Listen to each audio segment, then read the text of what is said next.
So hello traders, welcome to the today's trading session. ಇವತ್ತಿನ date ಬಂದುಬಿಟ್ಟು 4th September 2024 Wednesday ಇವತ್ತು. So ಇವತ್ತು ನಾವು ಪ್ರಾಫಿಟ್ ಬುಕ್ ಮಾಡಿದ್ದೀವಿ. ಇವತ್ತಿನ ನಮ್ಮ ಪ್ರಾಫಿಟ್ ಬಂದುಬಿಟ್ಟು 1141 ರೂಪಾಯಿ. ಸೊ ಇವತ್ತು ನಾವು ಟೋಟಲ್ 2 ಟ್ರೇಡ್ ತೊಗೊಂಡಿದ್ದೀವಿ. 2 ಟ್ರೇಡ್ದು ಟಾರ್ಗೆಟ್ ಹಿಟ್ ಆಗಿದೆ. ಸೊ ಇವತ್ತಿನ ಟ್ರೇಡ್ ಹಿಂದಿನ ಲಾಜಿಕ್ ಏನು ಅಂತ ಅರ್ಥ ಮಾಡ್ಕೊಳ್ಳೋಣ. ಸೊ ನೀವು ಇವತ್ತಿನ ಟ್ರೇಡ್ ಹಿಂದಿನ ಲಾಜಿಕ್ ಏನಂದರೆ, ಇವತ್ತು ಮಾರ್ಕೆಟ್ ಗ್ಯಾಪ್ ಡೌನ್ ಓಪನ್ ಆಗುತ್ತೆ.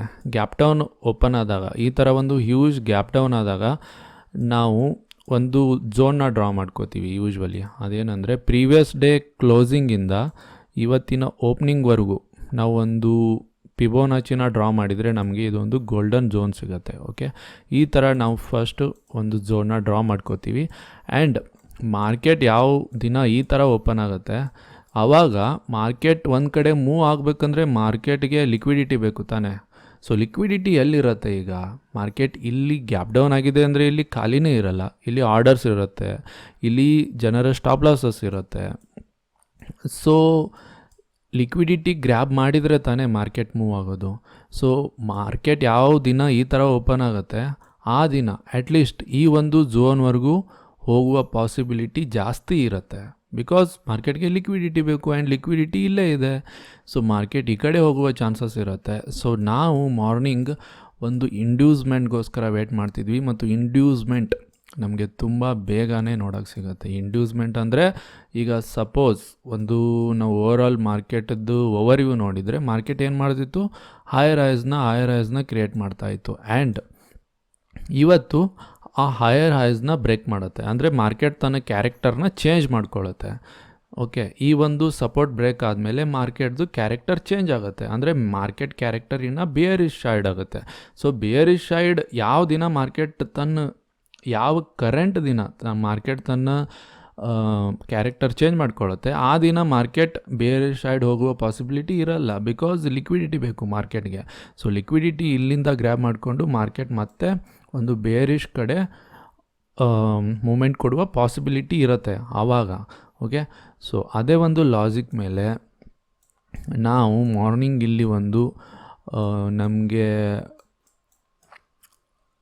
ಬುಲ್ಲಿಶ್ ಸೈಡ್ ಅಪಾರ್ಚುನಿಟಿ ಸಿಗ್ತಿದ್ದಂಗೆ ನಾವು ಇವತ್ತು ಎಂಟ್ರಿ ಮಾಡಿದ್ವಿ. ಓಕೆ, ಈ ಒಂದು ಬ್ರೇಕ್ಔಟ್ ಆದ ತಕ್ಷಣ ನಾವು ಇವತ್ತು ಎಂಟ್ರಿ ಮಾಡಿದ್ವಿ. ಆ್ಯಂಡ್ ಎಂಟ್ರಿ ಮಾಡಿ ಮಾರ್ಕೆಟ್ ನಮ್ಮನ್ನು ತುಂಬ ವೇಟ್ ಮಾಡಿಸ್ತು. 9:45ಗೆ ನಮ್ಮದು ಎಂಟ್ರಿ ಆಗಿತ್ತು. ನಾವು 1:15ಕ್ಕೆ ಎಕ್ಸಿಟ್ ಆಗಿದ್ದೀವಿ. ಓಕೆ, ಇದು ತುಂಬಾ ಮಾರ್ಕೆಟ್ ಸೈಡ್ವೇಸ್ ಇತ್ತು, ಬಟ್ ಆಮೇಲೆ ಒಂದು ಒಳ್ಳೆ ಮೂಮೆಂಟ್ ಬಂತು. ಸೊ ನಾವು ಪ್ರಾಫಿಟ್ನ ಬುಕ್ ಮಾಡಿದ್ವಿ. ಸೊ ಇವಾಗ ಈಗ ನಾನು ಬೇಕಿದ್ದರೆ ಇಲ್ಲೇ ಎಕ್ಸಿಟ್ ಆಗ್ಬೋದಿತ್ತು, ಚಿಕ್ಕ ಲಾಸ್ ಅವ್ರ ಚಿಕ್ಕ ಪ್ರಾಫಿಟ್ ತೊಗೊಂಡು ನಾನು ಇಲ್ಲೇ ಎಕ್ಸಿಟ್ ಆಗಬೇಕಿತ್ತು. ಬಟ್ ಆದರೂ ನಾನು ಇಷ್ಟೊತ್ತು ಮಾರ್ಕೆಟ್ ಹೋಲ್ಡ್ ಯಾಕೆ ಮಾಡಿದೆ? ಬಿಕಾಸ್ ಮಾರ್ಕೆಟ್ದು ಒಂದು ಕಂಡೀಷನ್ ಇರುತ್ತೆ. ಅದೇನೆಂದರೆ, ಮಾರ್ಕೆಟ್ ಯಾವಾಗ ಒಂದು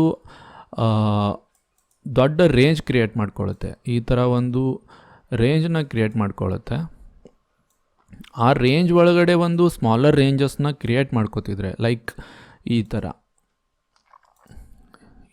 ಒಂದು ರೇಂಜ್ನ ಕ್ರಿಯೇಟ್ ಮಾಡಿಕೊಂಡು ಇದ್ರ ಒಳಗಡೆ ಸ್ಮಾಲರ್ ರೇಂಜ್ನ ಮಾರ್ಕೆಟ್ ಈ ಥರ ಕ್ರಿಯೇಟ್ ಮಾಡ್ಕೋತಿದ್ರೆ, ಓಕೆ, ಈ ಥರ ಸ್ಮಾಲರ್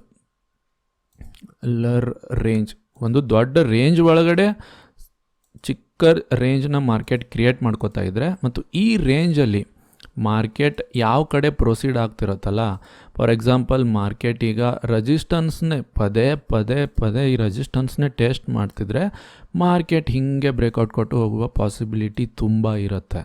ಓಕೆ, ಸೊ ಇವತ್ತು ಸಹ ನೀವು ನೋಡಿದರೆ ಈ ಎಕ್ಸಾಂಪಲ್ನ, ಇದು ಒಂದು ಮಾರ್ಕೆಟ್ದು ಬಿಗ್ಗರ್ ರೇಂಜ್ ಆಯಿತು. Okay, this markets bigger range. ಈ ರೇಂಜ್ ಒಳಗಡೆ ಮಾರ್ಕೆಟ್ ಏನು ಮಾಡ್ಕೋತು, ಒಂದು ಸ್ಮಾಲರ್ ರೇಂಜ್ ಕೂಡ ಕ್ರಿಯೇಟ್ ಮಾಡ್ಕೋತು ಈ ಥರ ನೀವು ನೋಡಿದರೆ. ಆ್ಯಂಡ್ ಈ ಥರ ಸ್ಮಾಲರ್ ರೇಂಜ್ ಕ್ರಿಯೇಟ್ ಮಾಡ್ಕೊಂಡ ಮೇಲೆ ಮಾರ್ಕೆಟ್ ಈ ಸಪೋರ್ಟ್ವರೆಗೂ ಬರಲಿಲ್ಲ. Market was continuously testing this resistance. So ಹೆಂಗೆ ಈ ರೆಸಿಸ್ಟೆನ್ಸ್ ಬ್ರೇಕ್ಔಟ್ ಬಂತು, ಮಾರ್ಕೆಟಲ್ಲಿ ಹೆಂಗೆ ಒಂದು ದೊಡ್ಡ ಮೂಮೆಂಟ್ ಬಂತು. Okay, this is how we analyse our strength and weakness okay of the market.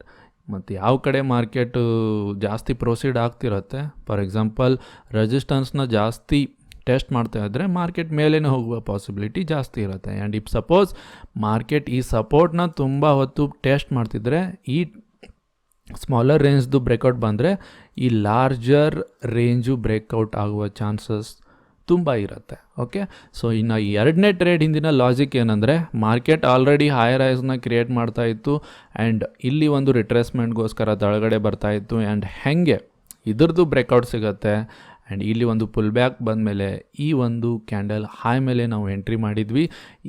ಇದರಲ್ಲಿ ನಮ್ಮದು ಟಾರ್ಗೆಟ್ ಜಾಸ್ತಿ ಇರಲಿಲ್ಲ, ಇದರಲ್ಲಿ ಅಷ್ಟೇ ನಾವು ಒಂದು 180 ರೂಪೀಸ್ನ ನಾವು ಕ್ಯಾಪ್ಚರ್ ಮಾಡಿದ್ವಿ. And that's it guys, this was my trading day. I hope ಈ ಒಂದು ಟ್ರೇಡಿಂಗ್ ಡೇಯಿಂದ ನಿಮಗೇನಾದರೂ ಕಲಿಯೋಕ್ಕೆ ಸಿಕ್ತು ಆ್ಯಂಡ್ ನನಗೂ ನನ್ನ ಅನಲೈಸಿಸ್ ಹೆಂಗೆ ಮಾಡ್ತಿದ್ದೀನಿ, ನನ್ನ ಒಂದು ಜರ್ನಿ ಹೆಂಗೆ ನಡೀತಿದೆ ಅದ್ರ ಮೇಲೂ ನನಗೆ ಫೋಕಸ್ ಮಾಡೋಕ್ಕೆ ಈ ಒಂದು ವಿಡಿಯೋಸ್ ಮಾಡುವ ಮುಖಾಂತರ ನನಗೆ ಕಾನ್ಫಿಡೆನ್ಸ್ ಬರ್ತಿದೆ. ಆ್ಯಂಡ್ ಡೇ ಬೈ ಡೇ ನಾನು ಇಂಪ್ರೂವ್ ಆಗ್ತಿದ್ದೀನಿ. ಏನೇನು ಮಿಸ್ಟೇಕ್ ಮಾಡ್ತೀನಿ ಅದನ್ನು ಕೂಡ ನಾನು ಇಲ್ಲಿ ಅನಲೈಸಿಸ್ ಮಾಡ್ತೀನಿ.